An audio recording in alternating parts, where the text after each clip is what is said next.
What's up, everybody? Welcome back. We are back to looking at some of these rookies. We took a little bit of a detour earlier this morning, but now we're back to it. We've only got a couple more guys left.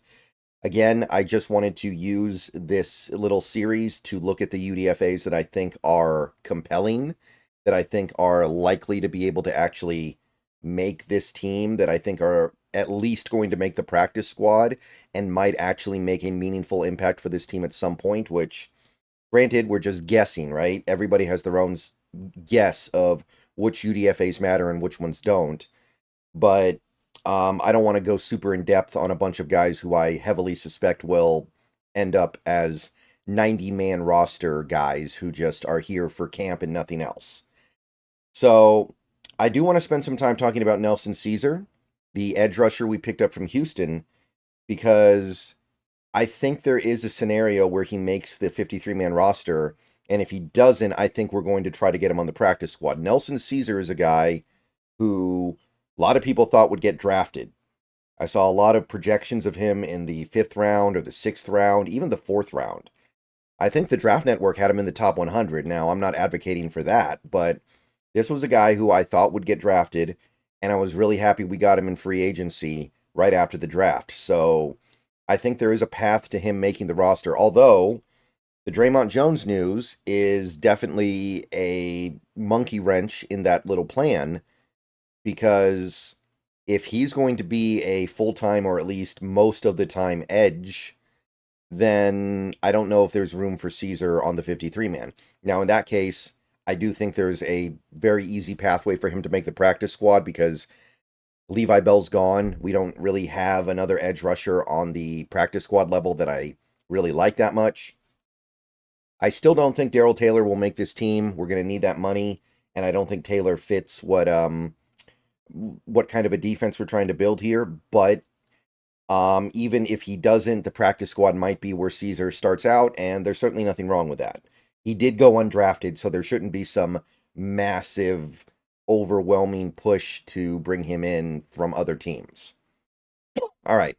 So Nelson Caesar, edge rusher from Houston, 23 when the season starts. He's 22 right now. He's about to turn 23.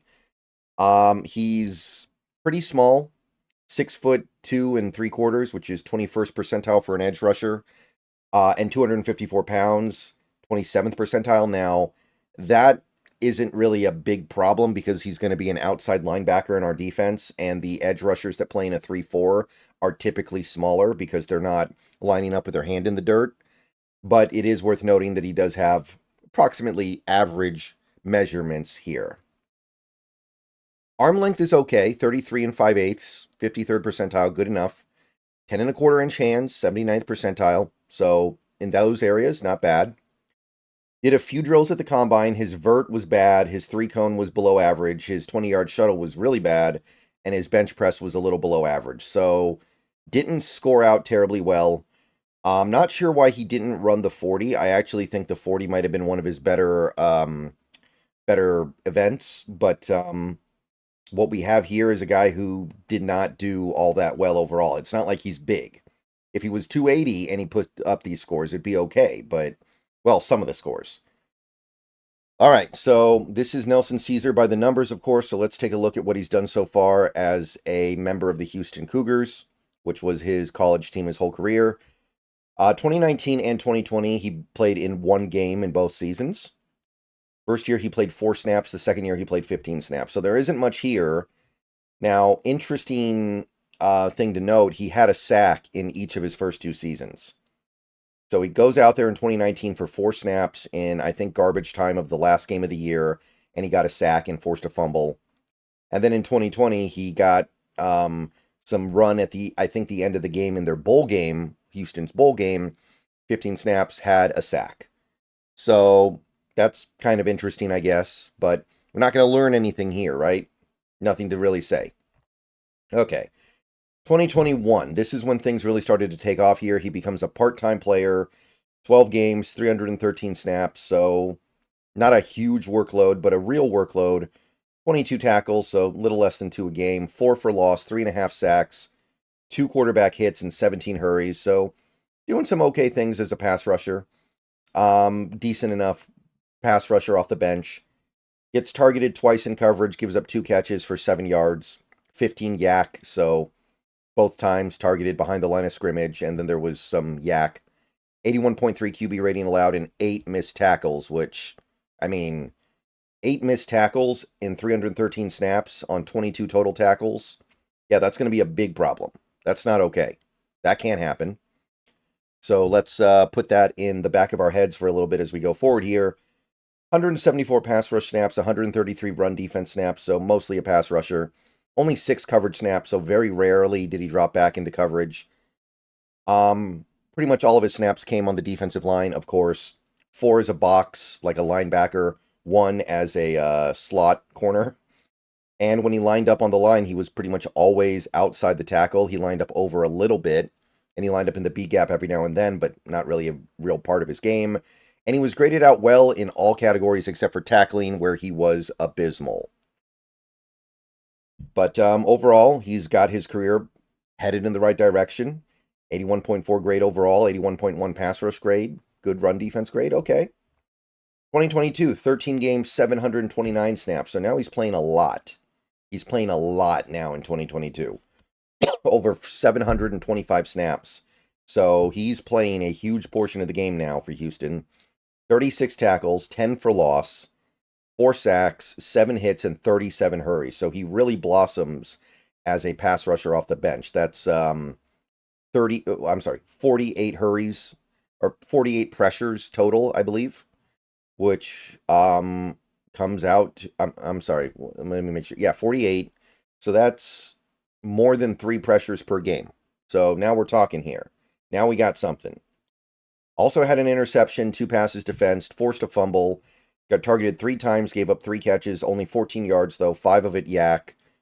46.5 rating when targeted because of the pick. Committed 2 penalties and missed 7 tackles. So big improvement there.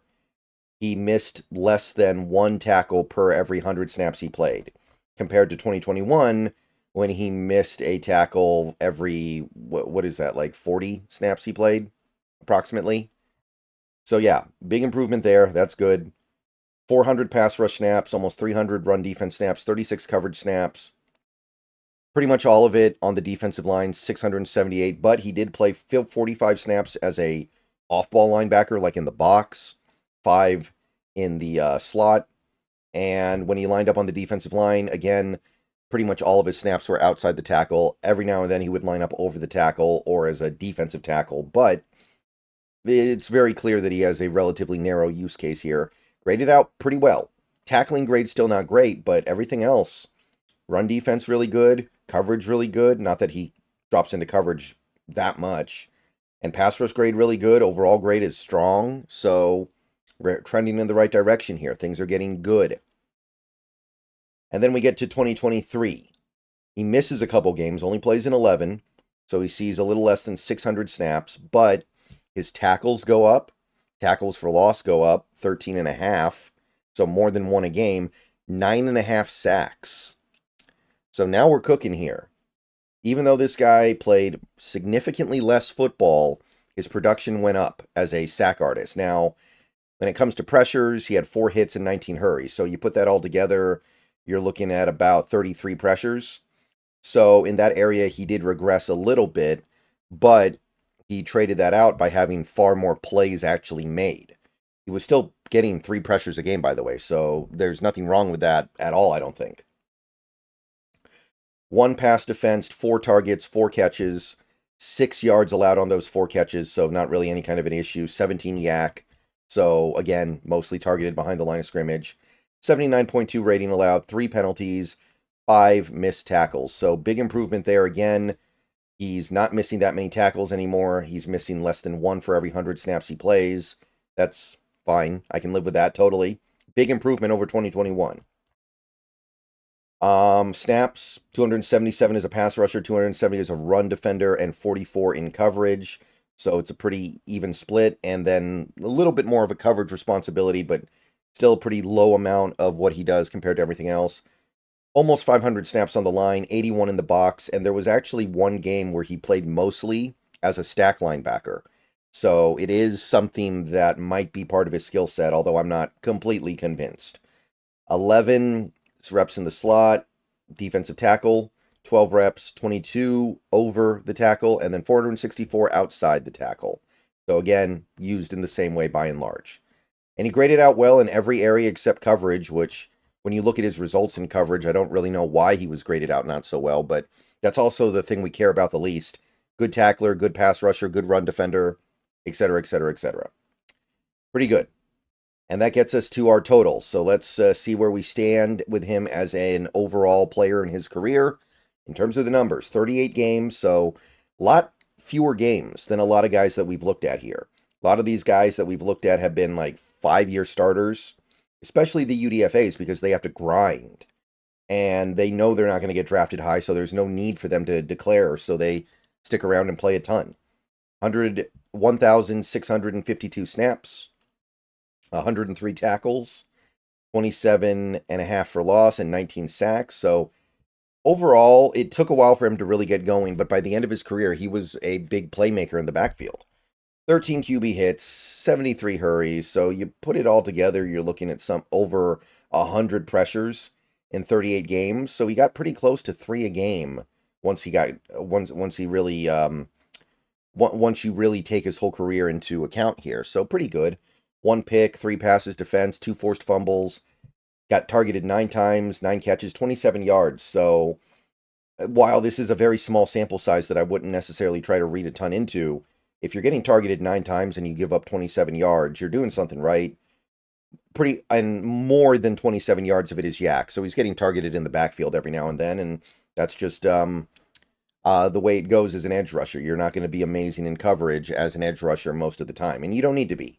And his QB rating when targeted was 39.6, so he's definitely got something there.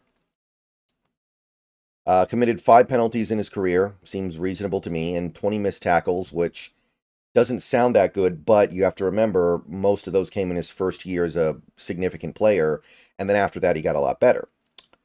865 pass rush reps, about 700 run defense reps, 89 coverage reps, so pretty decent spread overall. Definitely more pass rush than run defense, which is what you would expect. 1,500 snaps on the defensive line, 132 in the box as a off-ball linebacker, and 17 in the slot. And you can see that he has less than 100 snaps anywhere that isn't outside the tackle, so that is where he lives, outside the tackle. And I don't think that's going to change in the NFL. All right, so that's Nelson Caesar by the numbers. That's what he's done so far in his career. It's good. I mean, it's pretty good. It's not anything that's going to blow people away. But when you consider that he basically didn't play his first 2 years, if he had just kind of gotten started in 2021 and he had kind of decided he was going to have a full collegiate career at that point, and he was actually going to like apply for a red shirt and have certain years not count because he only played in 1 game in each of his first 2 years, there's definitely a scenario here where he would have built on his 2023 season, gone out next year for Houston or whatever team he transferred to, and had a monster year and been a relatively coveted player, maybe even like a day 2 pick in 2025. I'm surprised he didn't do that, and I'm pretty happy we got him undrafted. But we'll talk more about him in a little bit. See you guys soon. Go Hawks.